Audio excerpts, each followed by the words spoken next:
So our next panel discussion is going to be on digital literacy, and that will be headed by Dr. Mihaela Popescu. So Mihaela, I will pass it off to you. Thank you very much, James. For those of you who are just joining us, I am Dr. Mihaela Popescu. I am a professor of media studies, and I am also the faculty director of our innovation lab called the Extended Reality for Learning Lab. I have the great honor of being joined in this panel by Dr. Corrigan, Dr. Muhaydad, and JC Mariscal, whom I'm going to invite to introduce themselves. So Dr. Corrigan. Oh, all right. Thank you so much for having me and for this great event. My name is TC Corrigan, or Tom Corrigan. I'm a faculty member in communication studies. I teach a course called Digital Media and Society, and I was one of the folks who worked on putting together the Digital Life pathway in the new GE structure. And I've been working recently with Mihaela and Fadi on a grant proposal related to digital literacies, which hopefully we'll get a chance to talk about a little bit later, but thanks for having me. Thank you for being here. And Dr. Muhaydad? Hello, everyone. Again, thank you for having me. I'll make my introduction short. Obviously, TC, he introduced us. My name is Fadi Muhaydad. I'm a faculty in computer science and engineering. I've been working with both Dr. Popescu and TC as well, and JC on digital literacy, grant and projects. Thank you. Thank you. And JC? Hey, how's it going, everybody? I'm a fourth-year student here, and I major in BFA 3D design, and I also work at the XReal Lab as a 3D artist. Thank you very much. It's really, we put together a panel that really brings together some of the best and the most expert, if I can say so, in this area. But speaking of this area, I think all of us have heard the term digital literacy for a while, but I think that people might disagree on how we define digital literacy. So I would like to ask each of you, what is digital literacy for you? And starting with Dr. Muhaydad. Well, starting with me, I think from my background, my perspective, I just want to move my students from being consumers to more to be a producers, like to be more, get more knowledge in the digital tools that they can use, and also develop their critical thinking and how they can use the critical thinking with the digital knowledge to be able to produce content that is useful for them and for their career in the future, and for their community that they serve, and also that reflects kind of the needs of where they live, their local communities. That's in a brief how I define digital literacy. Thank you. JC, what is digital literacy for you? My definition of it would have to be the ability to be able to communicate with others using specific technologies that are either modern or just used by a various amount of people. For example, if someone were to ask you, do you know how to open up a PDF or create an Excel sheet? Like, some people might not be able to do that, but that might just be because of the fact that they're not used to using those types of things. And that's where digital literacy comes into play. Like, do people know how to use these things? And how use are people to doing these types of things in the environments that they're in? Thank you. Dr. Corrigan, I'm going to ask you the same question, but a little bit differently. So since we are in communication studies and we write a lot, we work with text, right? So how do you see digital and text-based literacy being similar or dissimilar? Thanks for your question. I think that I think sometimes the word literacy, right? It resonates in terms of the ability to read, right? And when I've got a 5-year-old and a 7-year-old, and they're learning to read, right? But they're also at the same time learning to write, right?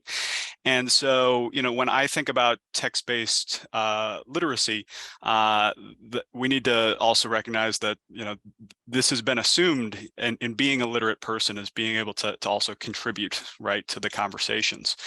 And when it comes to digital literacy, it's about thinking about, what's special about these tools, right? What can they do that previous analog tools either couldn't or just weren't quite as good at, that we can tap into now.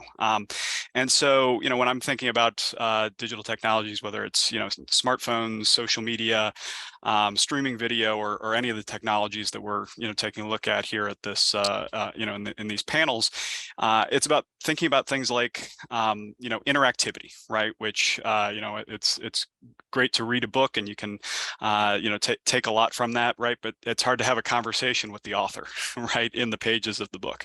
But we can with these tools, right, interact with creators and be creators ourselves, right, and our students. And so, that interactive dynamic, but also the multimodal component, right? The ability to communicate in ways that make the best use of text, of audio, of video, of live content, and interactive participation in ways that are appropriate to the moment, right? And I think that's probably the thing that when I think about what moves someone from being digitally literate, right, to being digitally fluent, right? It's sort of this idea of being able to recognize the challenge that you're confronted with, political, economic, cultural, whatever it happens to be, and to be able to make sense of the range of tools that are available and how they might be put to use to address that challenge. And I sometimes want to push back a little bit on the emphasis on particular platforms or particular apps, and to recognize that there are sort of broad things that we ask our students to involve themselves in: ideation, right, research, storytelling, organizing, right, collaboration, and there are lots of different tools that we can use for those things. But when we're talking about moving students toward being literate and eventually being fluent in these areas, it's about recognizing, what do I want to accomplish? What are the tools that are out there for me to use? Do I have experience with those, or do I need to pick up a skill set to be able to make best use of them? And those are the things that I think about when it comes to sort of moving from analog literacies to digital literacies. Thank you so much. These are incredible answers and very informative.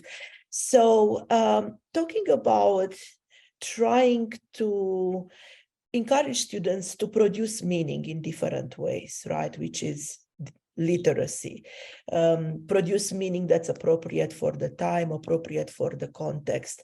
Clearly, we are talking about digital literacy now because we've identified the need. So we think that our students would be doing more in this area. And I'm curious, how does that look like from the perspective of a student? So this question is for you, JC. What do you think, what digital literacy skills do you see your peers needing? Well, I think that kind of translates into another question of what doesn't use technology at this point. We kind of grew up in an age where even in kindergarten, we were using leapfrogs and stuff like that. So we were already exposed to technology when we were younger. So, it makes sense that a lot of the technology that we see nowadays is already integrated into just how we navigate stuff. We go online, we look up search engines and whatnot. We use YouTube to study sometimes for things, and a lot of these articles that we're looking up are online rather than on paper now at this point too.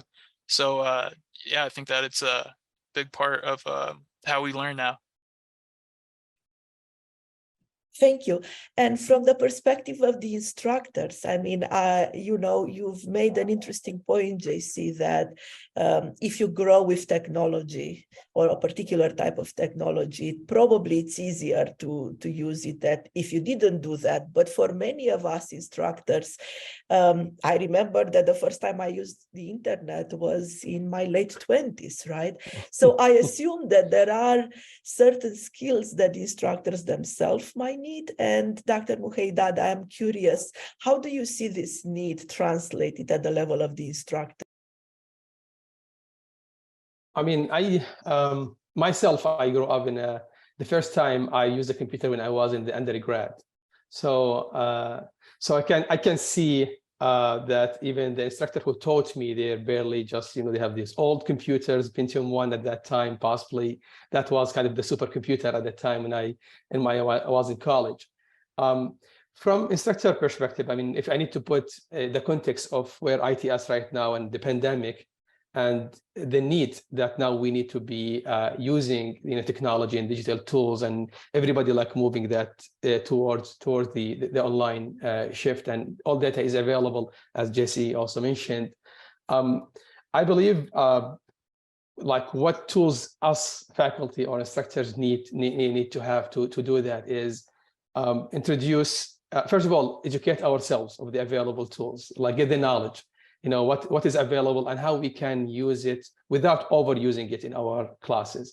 So how this technology would fit this context, because we cannot just do digital literacy in isolation of context, correct? So we have to figure out the context that we are acting on and using, and use the proper tool to do that.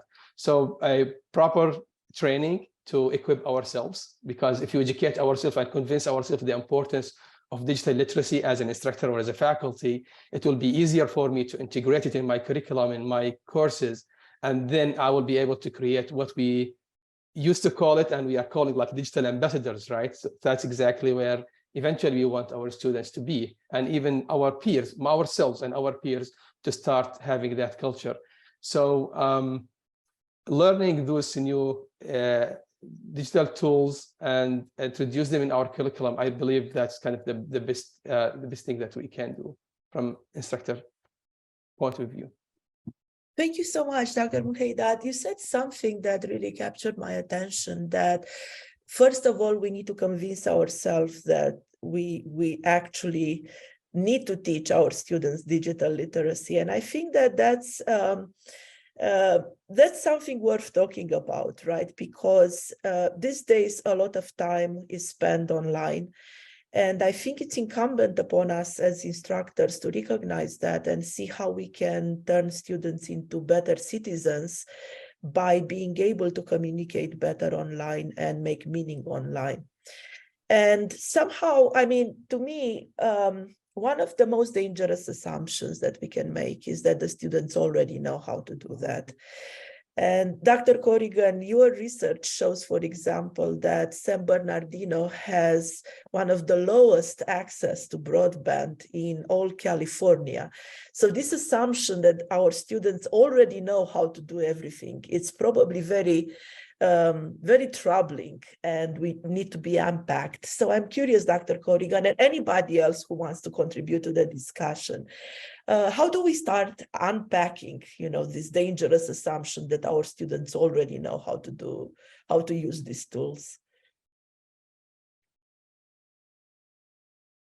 Excuse me. Speaking of folks not knowing how to use tools, I was muted there. So, no, one challenge that you just noted there, right, is that you can't get literate with tools without time and access to them, right? And so, it's important to to have a baseline set of exposures, but also to address equity gaps there historically in terms of who has had access growing up to particular tools, who hasn't. We need to collect better data in those areas, right? To know what our students' exposure is when they're coming in, and even before they get to CSUSB in terms of their familiarity with these tools. And then when you're talking about what can we assume students know how to do, right? The data suggests that that folks who have access to these tools spend a lot of time consuming, right? And are quite I don't want to say good at it, but do plenty of it, right? And so we can assume that they are familiar with the platforms where they receive messages, ideas, advertisements, etc. The idea that everyone is involved in the creation of content in those spaces is much trickier, right? And that's not necessarily something that we can assume that, you know, because students spend a lot of time on TikTok, for instance, that they know how to use the platform as a creator and to use the and also to use the platform effectively, right? And then sort of, you know, one step beyond that, the thing that I think is, you know, really an area that deserves a lot of attention is students' understandings of these platforms and tools themselves as industries, right? And as information systems. You know, when it came to literacy in the era of the book, right, and the newspaper, you didn't necessarily, it was a good thing if you understood how the newspaper industry worked, right, or knew how the book publishing industry worked. But if you want to participate in these digital spaces, you really do need to know how the algorithms, right, for these platforms operate. And you need to understand things like, you know, the dynamics of cancel culture and its backlash, right, over the past few years. You know, those are things that that are sort of contextual, right, but that really matter in terms of people's ability to use these tools effectively. And I'm a big believer that these sorts of tools need to be part of our classroom experiences, right, and not just a thing. You know, I mentioned things like TikTok and whatnot. You know, they are, you know, they have real pedagogical uses, right? And so, but if we're not, you know, attentive to who has the time and exposure with the tools, who has created in those spaces, and also who has, you know, familiarity with the broader structures that shape those tools, I think those are big, you know, sort of underlying assumptions to trouble before we jump into, hey, let's make stuff. So. Thank you. Before we move forward, I would like to remind the audience that if you have any questions, please feel free to post them, and we will leave maybe a few minutes at the end of this discussion to address all the questions. So now let's turn to the ITS strategic plan. And I know that Dr. Muhaydad and JC contributed to it, in particular, contributed to the goal of increasing student digital literacy. And Dr. Corrigan and Dr. Muhaydad worked with me on a major grant that we submitted to the National Telecommunication Institute. And it's time to talk concretely. What can we do? So what are some of the strategies that we can adopt as a campus and in various areas of the curriculum to improve student digital literacy? So let's break them down. I wonder if Dr. Muhaydad, if you want to talk about some of the strategies we can adopt, and then Dr. Corrigan, maybe you want to tell us about the project that we completed. And JC, I am super curious to hear what you think we should be doing in order to improve student digital literacy. So let's start with Dr. Muhaydad. Thank you. Actually, I see from digital literacy, it starts from, like, if we call it day one, day zero, when a student is still in their high schools, right? So if we can even go to, as you mentioned in your last goal, public good, right? ITS for public good. So if we start there, get our information about what our future students who are joining us, for example, joining us here as in higher education rather than CSUSB. But if talk about, our campus is know exactly what they know and where they stand, and how, when they come in, how we can, basically survey them and understand their needs and then how they fit within our cohort. Also, we can look at the discussion of introducing this as early as possible with those, some seminars or introductory courses, how we can get more, more information and give them actually exposure to digital literacy. Not only that, we can have part of the project, part of the curriculum change to be more interactive. And I know, like, Dr. Corrigan mentioned more about, make like interactive and dynamic contents, and, being more of dynamic vetting information rather than just reading information and looking for that. So we can create a project directed toward building content. Maybe ITS can say, this semester theme is whatever, creating a storytelling or telling a story about certain things.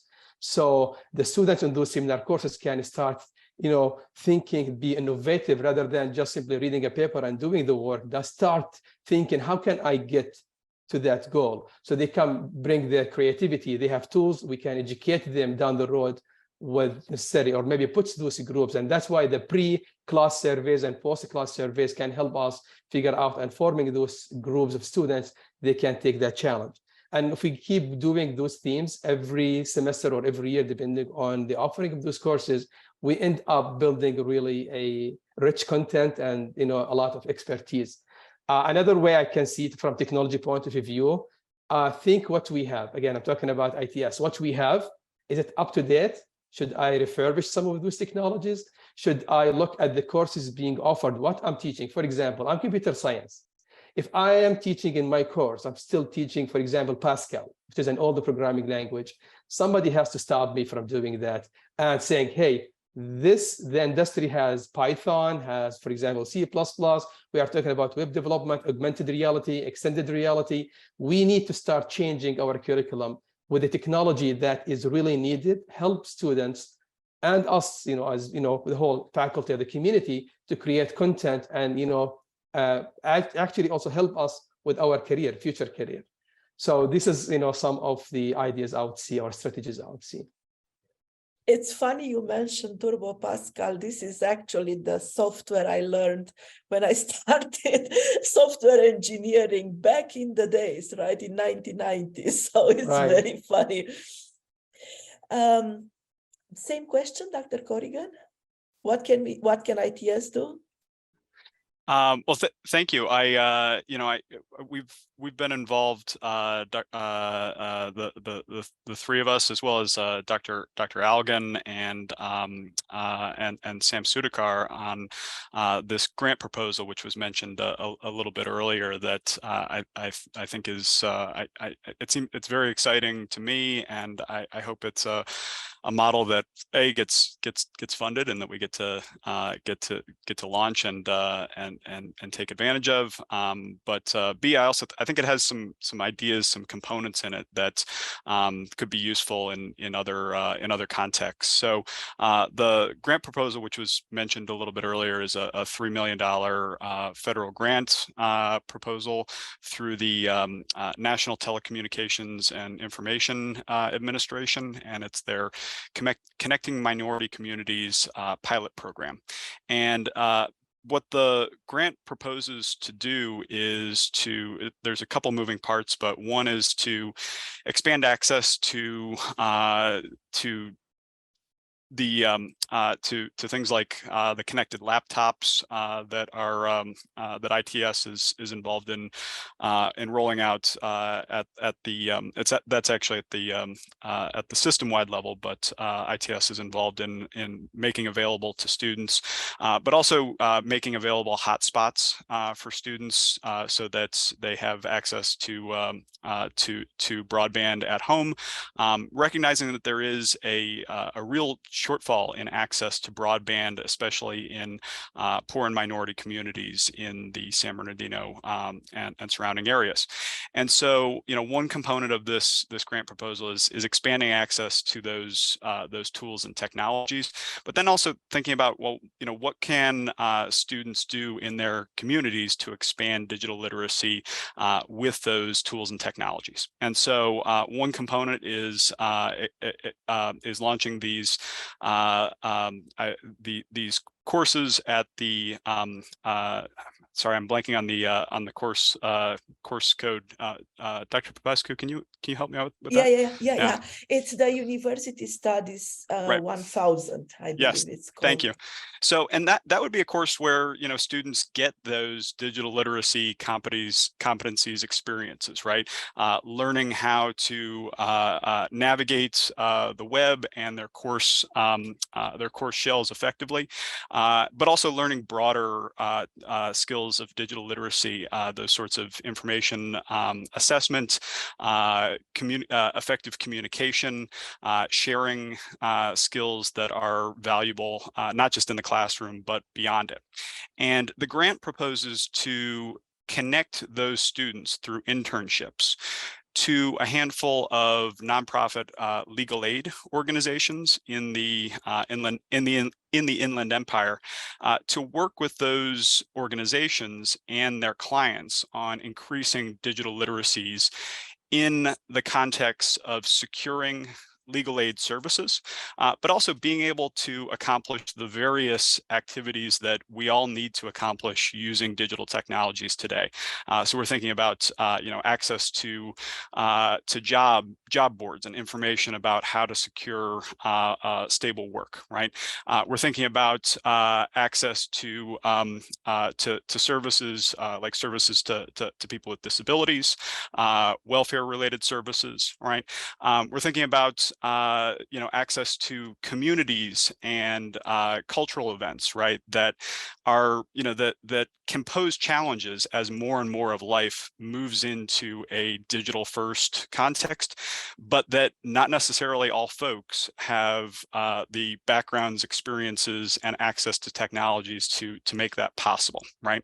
And so the grant proposes to train these what are referred to as digital navigators, all right, highly competent undergraduate students with the ability to step out into the community and help folks navigate these technological practices in a way that that serves them well, right, in a very context-specific way. Right, and so this is an exciting grant proposal, and I'm optimistic that if it's something that can work in this nonprofit legal aid context, right, that it can also be applied in other contexts as well. We see the digital navigators model being used in lots of libraries across the country, and actually the California library system has a digital navigators model that they've been piloting this past year, and so it's really promising sort of structure, but this is a good way for our students to get out into the community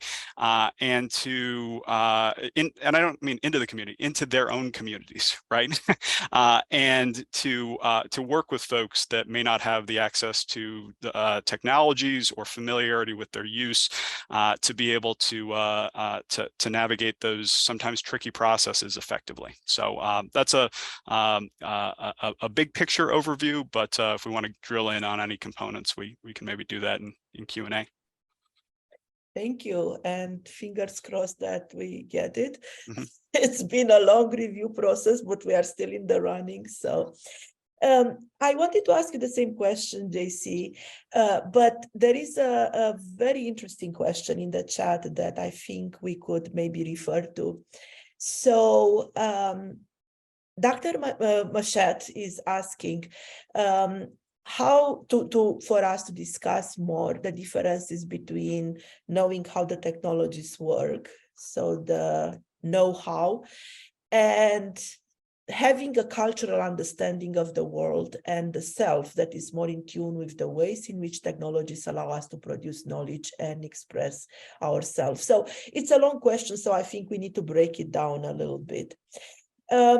So JC, actually, I want to ask you this question because you are incredibly digitally literate, if I may say so. You are looking in the lab, you are producing amazing things, but you are also somebody who feels keenly, he's belonging to a particular culture and trying to bring that culture to other people through what you are doing. So how do you see this tension between knowing how to use the technology and making it sing, and embedding it in a particular culture? So the way that I believe that it is there's usually two sides of it. There's you're either a creator for the type of content that you want to distribute for this type of stuff, whether it's educational or for entertainment purposes.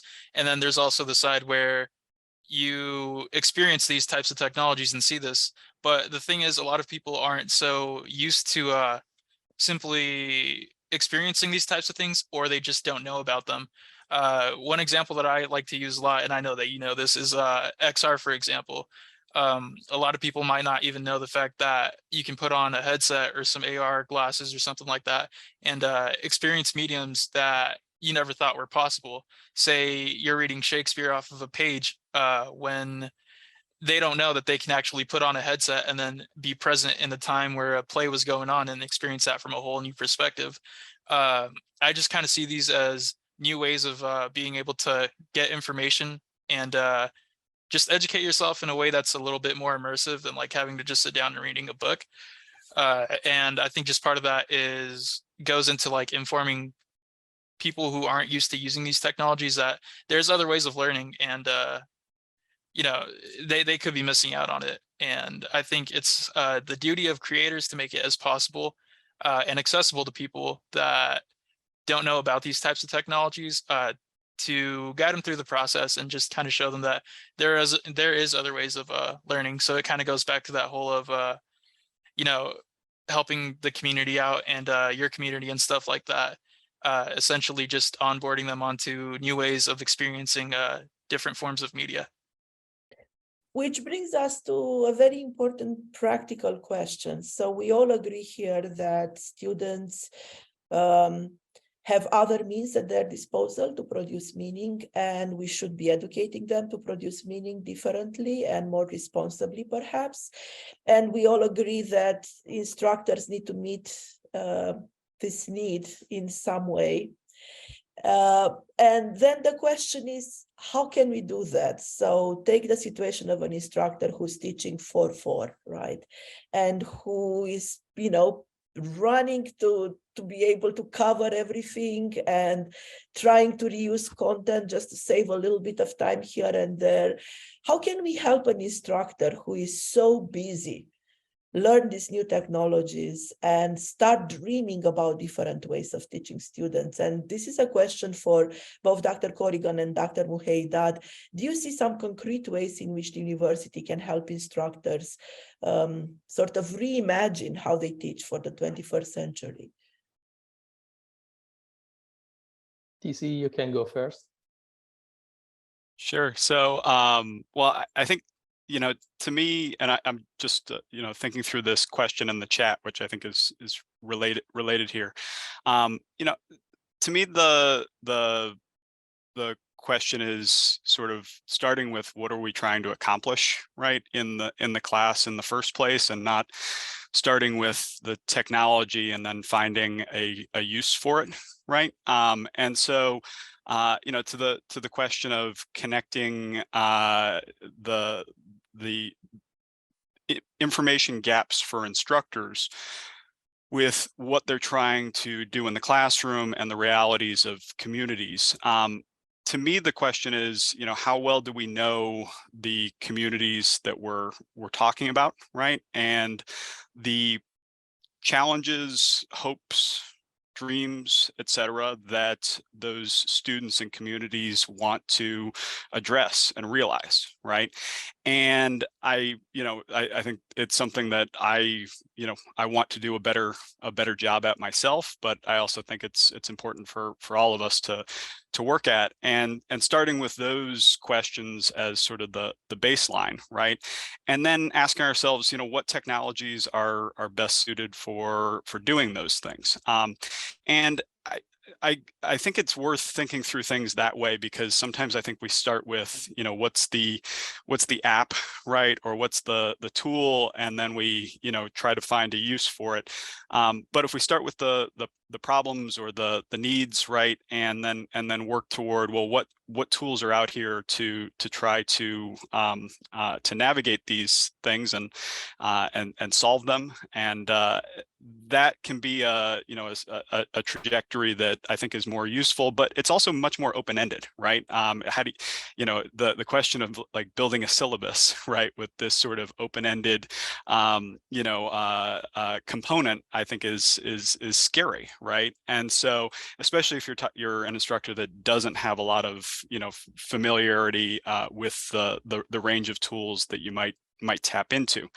And so, I think there's, if there are ways that, ITS and other institutions on and around campus, right, can think about supporting students and faculty in flexible ways around their course design, that allows for the identification of useful tools and the implementation of those in a way that's not predetermined. I think that can be a really exciting way to go about things, if that makes sense and addresses your question.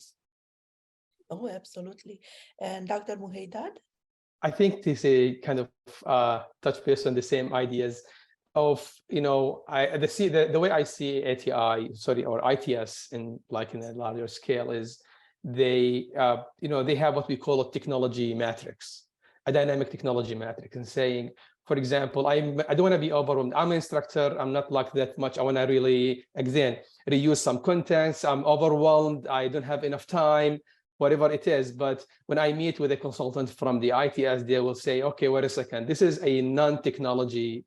You don't need technology here. Here you need technology. These are some of the resources. Oh, you are teaching whatever, English literature, for example. Maybe you need to use a blog storytelling. That's enough for this, for example. So they can give their best practices and what tools they have.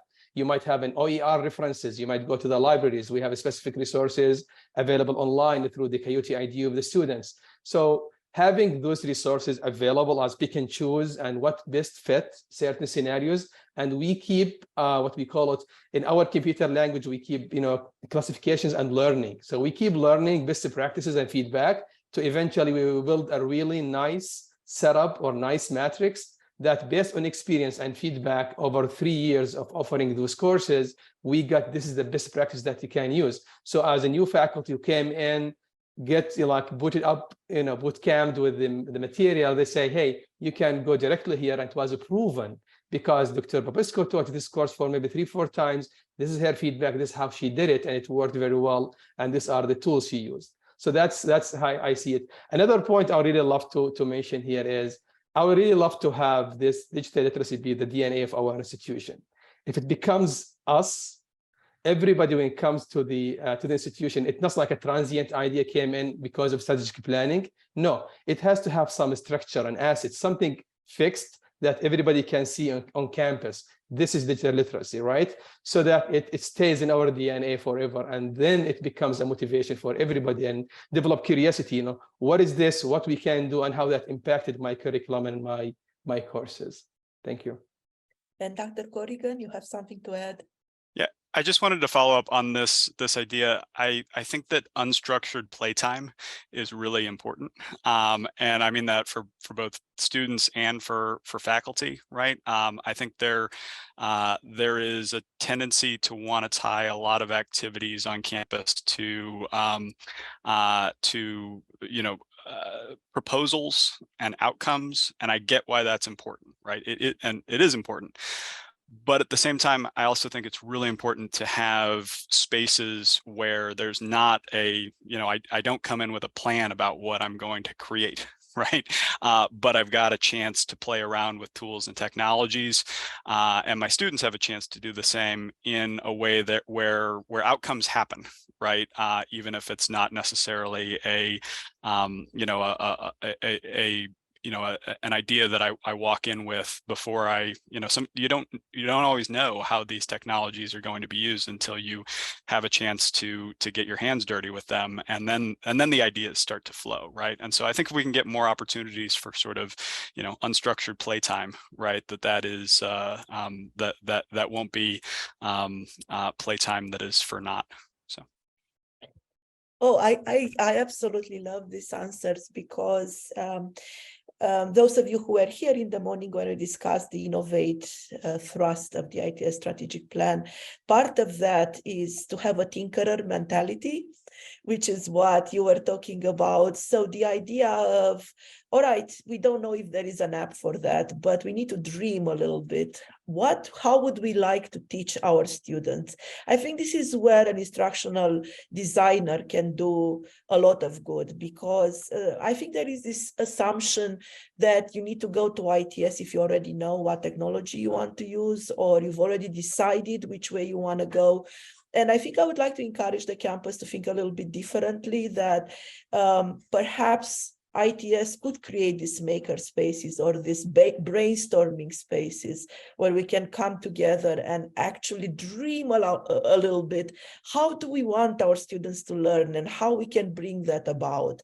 And only after we have a vision of how we want our students to learn, we can decide on particular technologies, or maybe we don't need particular leading edge technologies. Maybe pen and paper is enough for that particular idea. So that's a really interesting change of perspective. But here we have a different question in the chat, and JC, I want to give it to you first, because I know that you are working with these technologies already. So David is asking, how about leveraging the use of AI to automate instruction processes and use interactive context mapping to filter student learners into context categories based on individual student or learner ability? So this is a very technical question from somebody who is intimately familiar with AI. So I think you and Dr. Muhaydad are best positioned to answer it. So please, if you want to say something, and Dr. Muhaydad, please feel free to jump in. Well, as far as the AI goes, I think I can talk on my end of it, of how I've used that in my classes and stuff like that. And essentially, it's just not really seen as something to compete against, more as to integrate into my own workflow. Just because, I mean, these technologies are coming, so it's better to get with it than to try and fight it and prolong it for as long as you can. Although it does make things easy, there's also things about it that still require intervention at some point to be able to come to just a good outcome in general about producing whatever it is that you're going to be making. I think, it's definitely going to be something that has to be worked into curriculum and education, just because it is coming. Thank you. And Dr. Muhaydad? All right. Well, obviously somebody knows what's going on. So tricky question. To be honest with you, AI, whether we believe it or not, it's going to be part of our life, right? It actually started, and we start seeing that from like academic point of view. I see in the university websites. Definitely, it helps cut the time, save time, to look for information. How smart those AIs, we can build them and to kind of to offer the service that we anticipated or achieve the goals, why we need to implement an AI. Ideas came in, for example, like, a virtual teaching assistant, right? Somebody like you can train your AI model to help to answer common questions for students and make that module more adaptive, more smart, and learn better so that it can provide better answers. So with all, we can build customized, and I think part of immersive learning and part of even Innovate plans of the strategic plan is how we can build customized students' profiles when we send messages and send communications and reduce the number of clutter of the emails. So definitely we can use that actually within the classrooms, but that needs a lot of preparation from faculty perspective, and the material need to be posted online, and how to build an algorithm and customize that algorithm for students' needs and their students' grades and achievements and performance, so they can be directed. And I think there was an initiative at some time, Dr. Larry Mink, I think, and some people from ATI about, but I think also Dr. Mihaela Popescu as well. I think you worked on this before. Not directly on the algorithm, but on the idea of The having idea. adaptive learning for a homework system in chemistry. Yeah. Yes. So definitely it's there. I think that my only take on AI is it needs a lot of data and lot of calibration and that, kind of work in order to make it really as useful as we can. I think that's kind of my simple answer on that. Well, thank you, Dr. Muhaydad. I have a lot of thoughts on that. So I'm going to step out of my moderator role and express those thoughts, because as a privacy scholar, I am of two minds about algorithms in the classroom. On the one hand, I can recognize that as somebody who is doing research, an algorithm can cut through the clutter and help me a lot to identify lots of things that a lot of information that I actually need. I want to see, for example, how my nodes connect to each other, where are the structural gaps in those nodes, and I can use an algorithm to analyze the topology of my thoughts, so to say, if they are put in writing. But when it comes to actually deciding on how students learn and which students are going to get what grades and which students are going to get what information, this is where I'm starting to be a lot more cautious in terms of what the algorithms can do. So for one thing, sure, it's great to have personalized communication to students, but at the same time, I think that as educators, we want to bring the students together. We want them to get used to processing information that sometimes makes their blood, boil, and actually be able to adapt to that and respond professionally and, with an open-minded attitude towards that.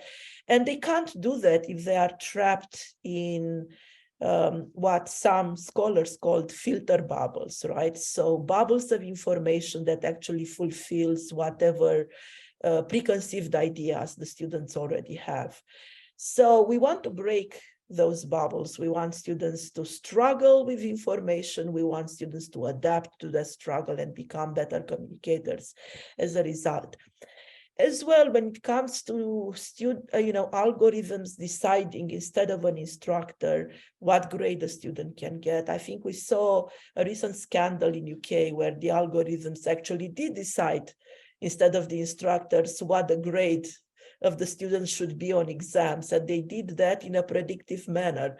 They used the students' past performance to decide the likelihood that they will pass an exam.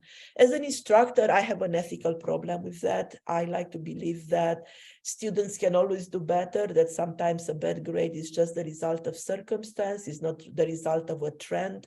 And and by training an algorithm on data that maybe doesn't capture a student at their best, we are already creating biases that are all the more likely to affect the underserved students. So yeah, that's my little pitch there, why we should be cautious when using algorithms in the classroom. But knowing who asked the question, I know that it's coming from a very good place, the question, and from a place of, okay, we have the data, we have the technology, how we can help our instructors save some time. Dr. Corrigan. I just want to highlight an important point you made there at the end, which is the question of whether these technologies at times can perpetuate equity gaps rather than close them. And I've been screening in my my digital media and society class the last couple terms a film called Coded Bias, and it kind of got overshadowed when The Social Dilemma was came out. And in my opinion, Coded Bias really addresses important questions that The Social Dilemma didn't get at, and I'm not presenting this as any sort of Luddite position, right? Anti-tech or anything. But I think the film raises really important questions about the capacity of algorithms to perpetuate equity gaps. And I think it puts a lot of, I think after you watch it, or and I know folks in here are familiar with these issues too, but the faculty who might be implementing these technologies would need to be familiar with these ethical dynamics as well.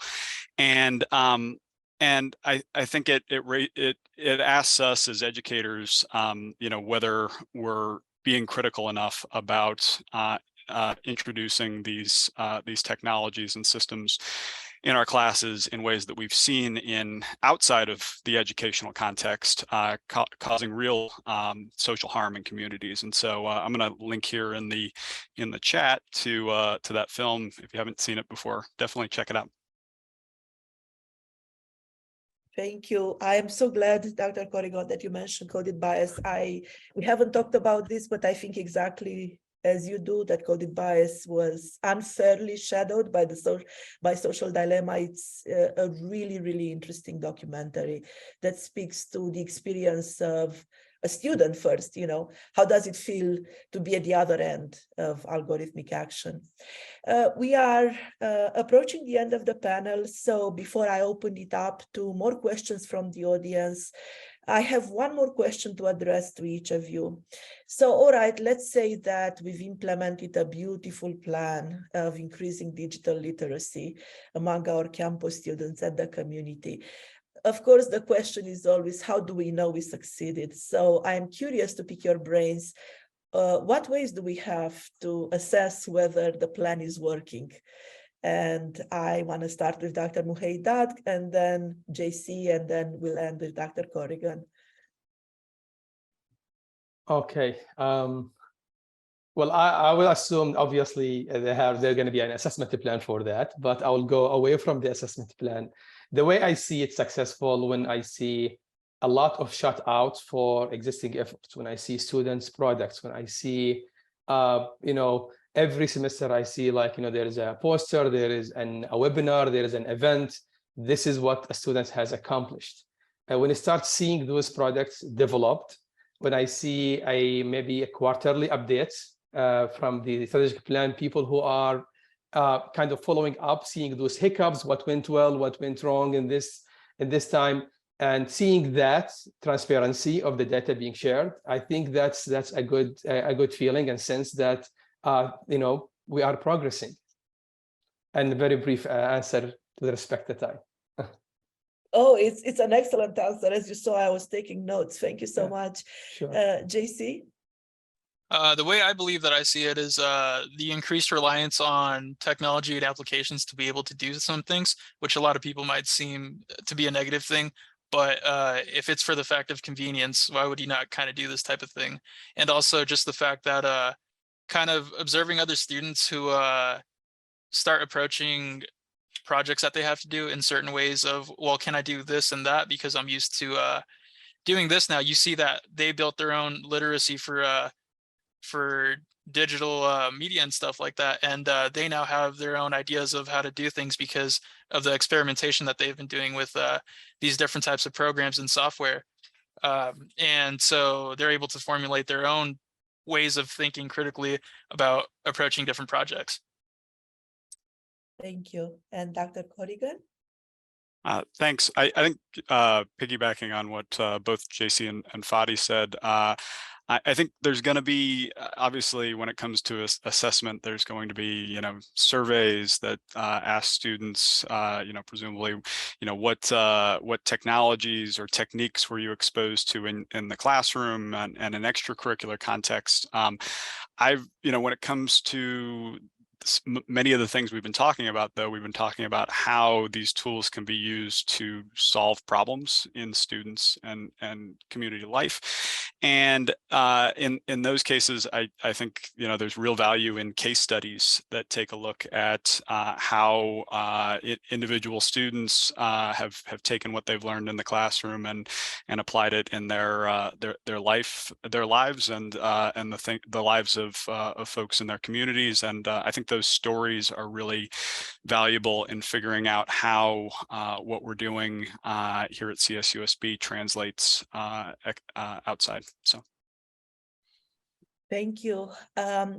I said that I would leave a few minutes for any questions from the audience. We have 5 minutes. If anybody wants to ask a question of our wonderful panelists, now would be the time to ask it. If not, I'll just wait a little bit.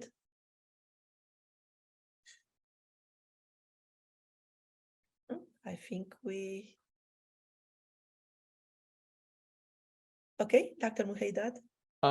Actually, this is not a question. Since there's no questions, since we are still in the spirit of the strategic plan we are discussing right now, I really want to commend Dr. Babisko and Tanner for their creative and innovative approach when we developed the innovative module.